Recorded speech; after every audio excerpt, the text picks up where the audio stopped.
हाँ, तो कह रहे थे कि इसमें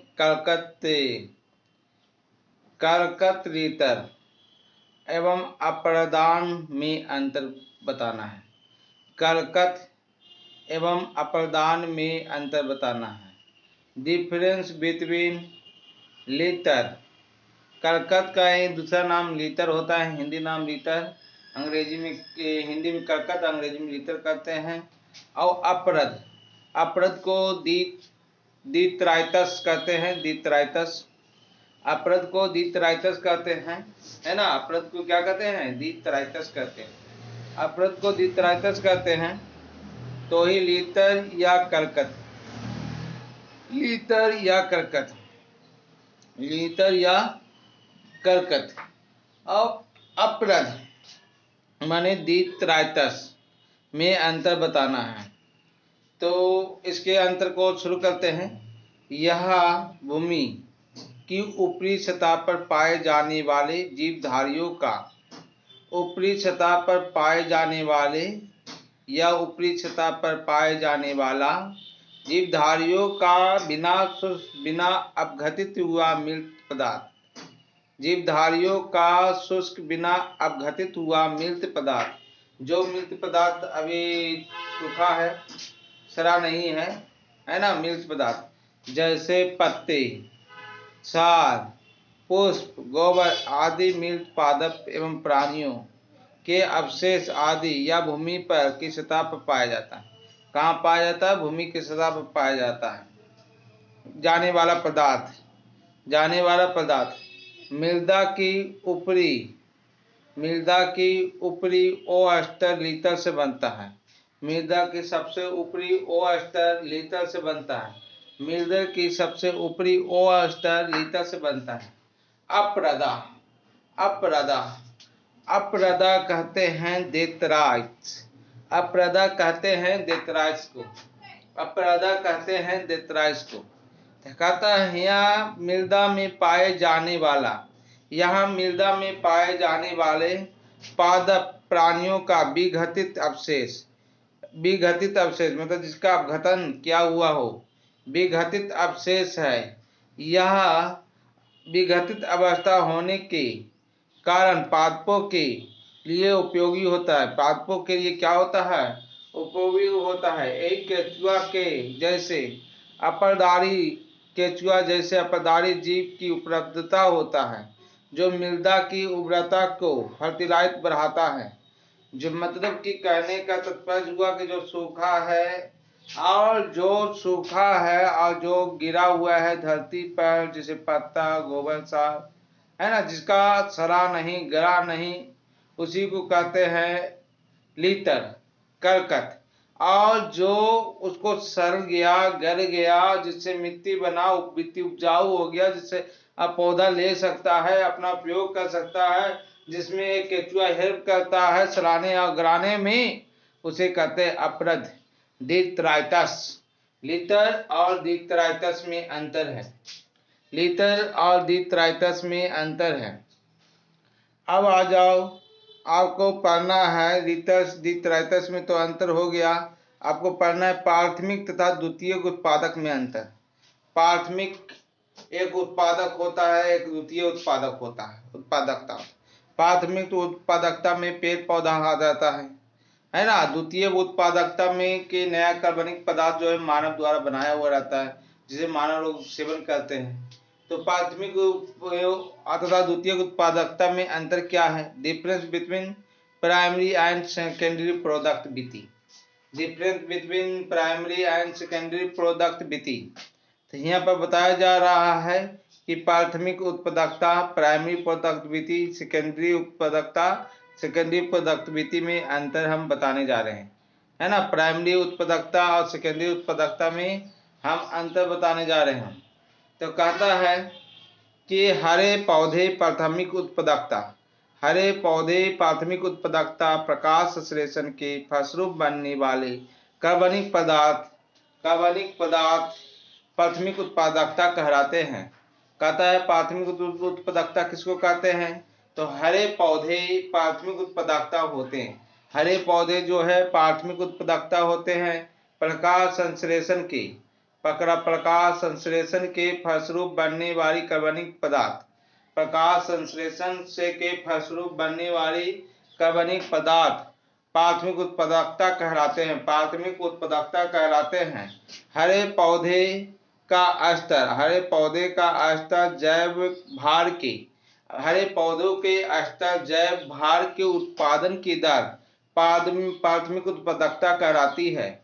हरे पौधे के जैव स्तर, हरे पौधा का जो स्तर होता है, जैव भार जो उसका वजन होता है, के उत्पादन की दर, जो उसको बढ़ता हुआ जो दर रहता है, आज और कल में क्या वृद्धि हुआ है वजन, उस दर को प्राथमिक उत्पादकता कहते हैं।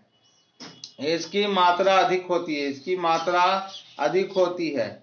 कार्बनिक पदार्थों में निर्माण सरल अकार्बनिक पदार्थों से सूर्य की ऊर्जा से रासायनिक ऊर्जा में परिवर्तित करता है।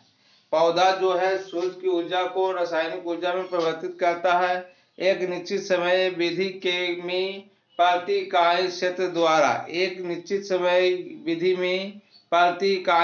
द्वारा है ना किए गए जैव पदार्थ का मात्रा के उत्पादन की दर को प्राथमिक उत्पादकता कहते हैं।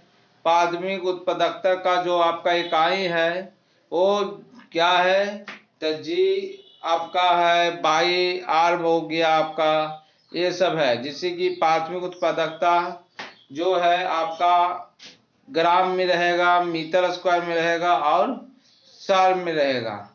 तो ये हो गया है ना, या फिर ग्राम में रहेगा और क्या रहेगा मीटर स्क्वायर, हाँ यही हो गया, ठीक है। तो यहाँ पर पढ़ा जाए, यहाँ पर लिखा हुआ है प्राथमिक श्रेणी उपभोक्ताओं के स्तर पर नए कार्बनिक पदार्थों का उत्पन्न की दर को द्वितीय उत्पादकता कहते हैं। यहाँ पर यही जानना है, प्राथमिक श्रेणी के उपभोक्ताओं के स्तर पर, प्राथमिक श्रेणी के उपभोक्ताओं के स्तर पर नए कार्बनिक पदार्थों का उत्पादन की दर को, नए कार्बनिक पदार्थ के उत्पादन की दर को द्वितीयक उत्पादकता कहते हैं। इसकी अपेक्षाकृत मात्रा कम होती है। यह कार्बनिक पदार्थ का निर्माण जंतु द्वारा पादपों से कार्बनिक पदार्थों से ही होता है, जिसके निर्माण से रासायनिक ऊर्जा का ही प्रयोग होता है। जिसके निर्माण में रासायनिक ऊर्जा का ही प्रयोग होता है ना, जिसके निर्माण में रासायनिक ऊर्जा का ही प्रयोग होता है। तो इसे कहते हैं द्वितीय के उत्पादकता। एक हो गया आपका प्राथमिक उत्पादकता, दूसरा हो गया द्वितीय उत्पादकता। जैसे दूध वगैरह होता है द्वितीय उत्पादकता में। आगे 7वां नंबर का सवाल है, पारिस्थितिकी तंत्र और घटकों की व्याख्या कीजिए। पारिस्थितिकी तंत्र और घटकों की व्याख्या कीजिए। किसको कहते हैं पारिस्थितिकी तंत्र, किसको कहते हैं घटक, तो उसकी व्याख्या करना है। पारिस्थितिकी तंत्र और घटक, तो यहाँ पर पारिस्थितिकी तंत्र के है ना के घटक के बारे में है।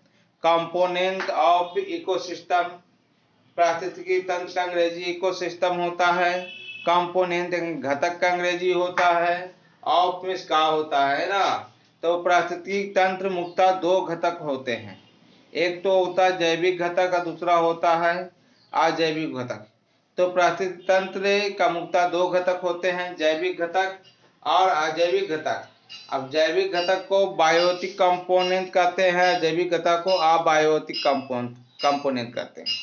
तो जैविक घटक के जो होता है वो पारिस्थितिकी तंत्र के तीन प्रकार, पारिस्थितिकी तंत्र के 3 प्रकार के जैविक घटक होते हैं। एक उत्पादक होता है, एक उपभोक्ता होता है, एक अपघटक होता है। जो आपका पारिस्थितिकी तंत्र है उसका 2 घटक है, जैविक घटक और अजैविक घटक। जैविक घटक का 3 भाग है, पहला हो गया उत्पादक, दूसरा हो गया उपभोक्ता और तीसरा हो गया अपघटक। उत्पादक के अंग्रेजी हो गया प्रोड्यूसर, और उपभोक्ता के कंज्यूमर, और अपघटन के डिकम्पोजर होता है। तो इस ढंग से जैविक घटक का बारे में हुआ। अब इसमें से उत्पादक के बारे में जानेंगे, फिर आपका उपभोक्ता के बारे में जानेंगे, फिर अपघटक के बारे में जानेंगे। उत्पादक बोले तो आपका उत्पादक जिसे प्रोड्यूसर कहते हैं, हरे पादप में परितंत्र स्वापोषी घटक होते हैं। हरे पादप परितंत्र में के स्वापोषी घटक होते हैं। ये सौर ऊर्जा तथा क्लोरीन में CO2 तथा जल प्रकाश संश्लेषण की क्रिया द्वारा कार्बनिक भोज्य पदार्थों का संश्लेषण करते हैं। जो उत्पादक होता है वह स्वापोषी होता है, स्वयं अपना भोजन बनाता है, स्वापोषी घटक होता है। यह भोजन कैसे बनाता है? तो सौर ऊर्जा लेता है, क्लोरोफिल की उपस्थिति रहता है, नीचे से आपका CO2 और जल ले लेता है, अब प्रकाश संश्लेषण की क्रिया करके कार्बनिक जो भोज्य पदार्थ है कार्बनिक भोज्य पदार्थ का संश्लेषण करता है। कार्बनिक भोज्य पदार्थ का संश्लेषण माने बनाता है। भोज्य पदार्थ क्या करता है? बनाता है। इसलिए पादप उत्पादक के प्रदूषण भी कहलाता है। हरे पौधे में संचित खाद्य पदार्थ दूसरे जीव का भोजन है। इस हरे पौधे में संचित जो खाद्य पदार्थ है दूसरा जीव खाएगा तो उसके शरीर में जाएगा, तो उसके लिए यह भोजन है, या दूसरे के लिए क्या है? भोजन है, या दूसरे के लिए भोजन है। ठीक है, यह दूसरे के लिए क्या है? भोजन है। तो आगे पढ़ा जाए ना, ये दूसरे के लिए भोजन है। आगे पढ़ा जाए उपभोक्ता। उपभोक्ता के बारे में है ना, किसके बारे में? उपभोक्ता के बारे में। उपभोक्ता, उपभोक्ता का अंग्रेजी होता है कंज्यूमर। ये अपना भोजन स्वयं नहीं बना सकते। ये अपना भोजन स्वयं, उपभोक्ता जो होता है अपना भोजन स्वयं नहीं बना सकता है। अतः ये भोजन किसके लिए पर रहता है? पौधे पर रहता है। ये भोजन के लिए प्रत्यक्ष या परोक्ष रूप से पौधे पर निर्भर होते हैं। प्रत्यक्ष या परोक्ष रूप से पौधे पर निर्भर होते हैं। प्रत्यक्ष मतलब कि दिखाई देने वाला, जैसे कि हम आम खा गए तो दिखाई दिया कि हमने आम खाए, हम आम के पेड़ पर आश्रित हैं। लेकिन हम मुर्गा खा गए तो दिखाई नहीं दिया कि हम पौधा पर आश्रित हैं। लेकिन मुर्गा जो है पौधा को खा खा के बड़ा हुआ है, यानी हम परोक्ष रूप से भी पौधा पर निर्भर है। तो कभी प्रत्यक्ष कभी परोक्ष, कभी प्रत्यक्ष कभी परोक्ष है ना, पर निर्भर करते हैं। इन्हें उपभोक्ता यानी कंज्यूमर कहते हैं। इन्हें क्या कहते हैं? उपभोक्ता या कंज्यूमर कहते हैं। इनका उपभोक्ता तीन प्रकार का होता है। उपभोक्ता तीन प्रकार का होता है। उपभोक्ता तीन प्रकार का होता है। उपभोक्ता तीन प्रकार का होता है। प्रथम श्रेणी के उपभोक्ता, प्रथम श्रेणी के उपभोक्ता अथवा शाकाहारी हार्बीवोरस कहते हैं। द्वितीय श्रेणी का उपभोक्ता को कार्निवोरस कहते हैं। और तृतीय श्रेणी के उपभोक्ता को क्या कहते हैं? तृतीय श्रेणी के उपभोक्ता कुछ जंतु ओमनीवोरस भी होते हैं ना। तो सबसे पहले प्रथम उपभोक्ता अथवा शाकाहारी हार्बीवोरस के बारे में जान ले। हार्बीवोरस के बारे में हम जान ले। हार्बीवोरस के बारे में हम जान ले, है ना, हार्बीवोरस के बारे में जान ले। तो कहते हैं कि उपभोक्ता के आधार पर उपभोक्ता तीन प्रकार के होते हैं, ये बता चुके हैं। अब कह रहे हैं कि प्रथम उस श्रेणी के उपभोक्ता जिसको शाकाहारी कहते हैं, जिसको हार्बीवोरस कहते हैं, हार्बीवोरस। तो ये उपभोक्ता जो है अपना भोजन सीधे उत्पादक हरे पौधे से प्राप्त कर उन्हें शाकाहारी कहते हैं। जो भी जंतु सीधे पौधा से प्राप्त करता है भोजन उसे शाकाहारी या हार्बीवोरस कहते हैं। इसमें से गाय, बकरी, चूहा, हिरण, खरगोश आदि आ जाता है। ठीक है, दूसरा में है आपका हार्बीवोरस हो गया। द्वितीय श्रेणी के उपभोक्ता अथवा मांसाहारी कार्निवोरस, है ना, हार्बीवोरस हो गया और कार्निवोरस मतलब मांसाहारी। तो कार्निवोरस कहता द्वितीय श्रेणी के उपभोक्ता, द्वितीय श्रेणी के उपभोक्ता, द्वितीय श्रेणी के उपभोक्ता जो भोजन एवं शाकाहारी जंतुओं पर, है ना, शाकाहारी जंतुओं पर भक्षण करते हैं, इन्हें मांसाहारी कहते हैं। इन्हें क्या कहते हैं? मांसाहारी। जैसे मेढक जो है कीट को खाता है, सांप मेढक को खाता है, तो ये सब क्या है?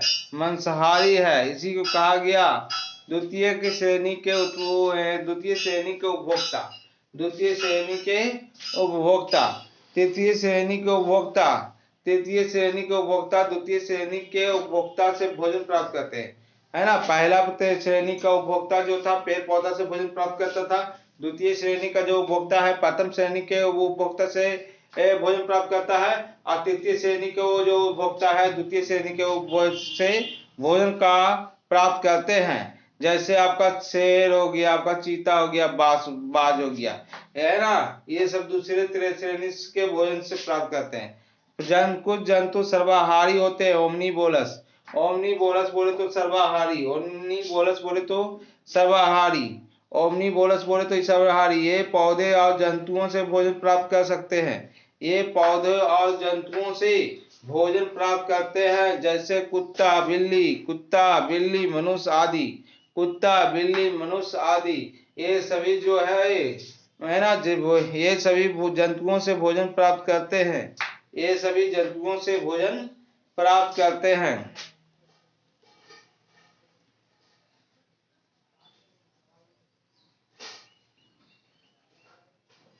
अपघटन, अपघटन कहते हैं को अपघटन कहते हैं डिकम्पोजर। अपघटन का हिंदी हो गया आपका डिकम्पोजर। कहता है ये जीव मृत कार्बनिक पदार्थ, ये जीव मृत कार्बनिक पदार्थ अकार्बनिक घटकों में तोड़कर मुक्ता उत्पादन के मृत शरीर का अपघटन प्राप्त करते हैं। उत्पादन से मृत शरीर का अपघटन प्राप्त करते हैं। इन्हें मृत जीवी या आस्परोट्रोप भी कहते हैं। मृत जीवी या आस्पायरोट्रोप भी कहते हैं। समानता यह जीवाणु कवक होते हैं। इसके फलस्वरूप प्रकृति का खनिज का चक्रण भी होता है। इसके फलस्वरूप प्रकृति में खनिज का चक्रण भी होता है। इसके फलस्वरूप प्रकृति में खनिज का चक्रण भी होता है। अगला है अजैव घटक। अजैव घटक के अवैयक्तिक कंपोनेंट्स। अजैव घटक अवैयक्तिक कंपोनेंट। अजैव घटक अवैयक्तिक कंपोनेंट किसी भी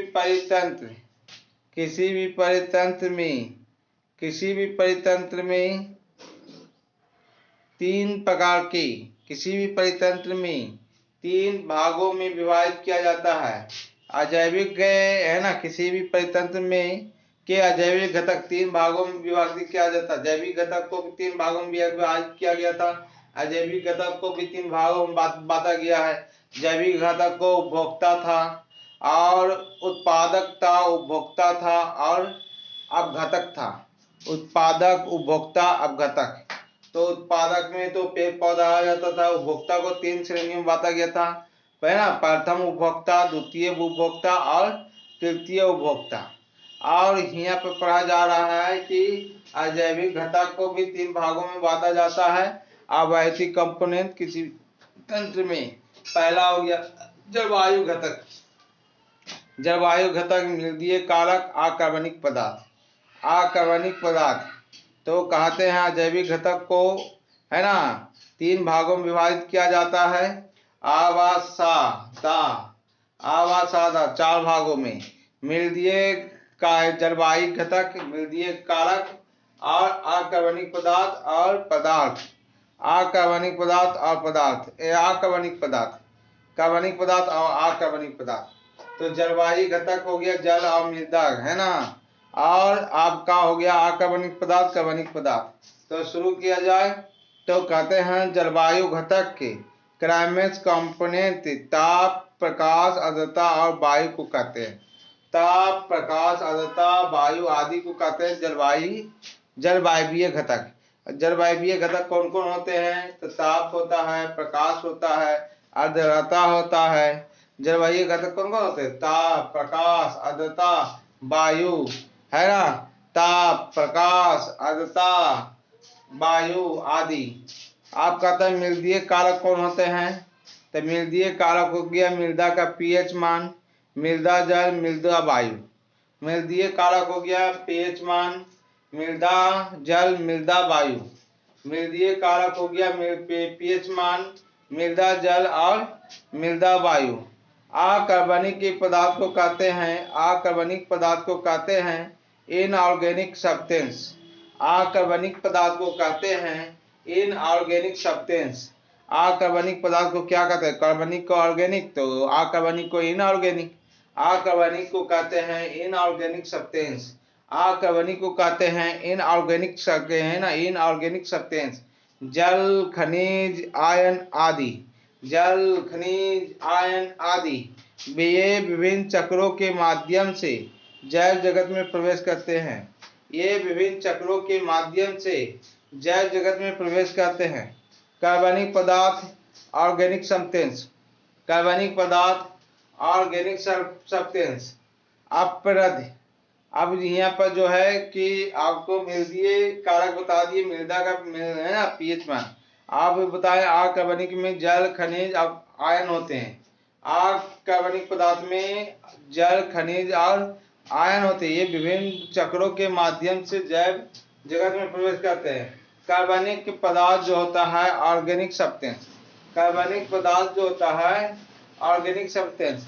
अपरद हुमस, अपरद हुमस से अपघटित होकर पुनः सरल अवयव में बदल जाते हैं।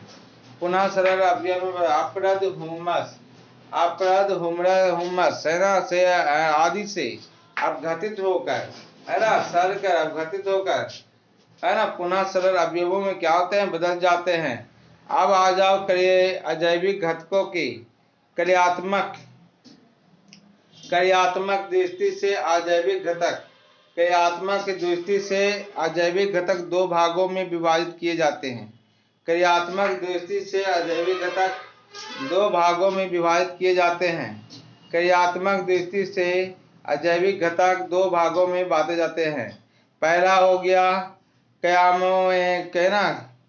कार्यात्मक दृष्टि से अजैविक घटक दो भागों में बांटे जाते हैं। पदार्थ मटेरियल, पदार्थ मटेरियल्स जिसे कहते हैं मृदा वायुमंडल। क्या कहते हैं? मृदा वायुमंडल पदार्थ। मृदा वायुमंडल के पदार्थ जैसे हो गया वायु, गैस, जल, CO2, NO2। वायु, जल, गैस, CO2, O2, N2। जैसे लवण, जैसे CaSP, कार्बनिक अम्ल आदि। ऊर्जा, ऊर्जा मतलब होता है एनर्जी। ऊर्जा के मतलब होता है एनर्जी। विभिन्न प्रकार के ऊर्जा जैसे सौर ऊर्जा में तापीय गतिज, रासायनिक गतिज आदि है ना। तो कहता ऊर्जा एनर्जी जैसे विभिन्न ऊर्जा होता है। जैसे सौर ऊर्जा में तापीय गति, सौर ऊर्जा में क्या होती है? तापीय ऊर्जा, गतिज ऊर्जा, रासायनिक ऊर्जा आदि है ना। सौर ऊर्जा में क्या होती है? सौर ऊर्जा, तापीय ऊर्जा, गतिज ऊर्जा, रासायनिक ऊर्जा। सौर ऊर्जा, तापीय ऊर्जा, गतिज ऊर्जा और रासायनिक ऊर्जा। सौर ऊर्जा, तापीय ऊर्जा, गतिज ऊर्जा, रासायनिक ऊर्जा। तो इस ढंग से आपका बात होता है।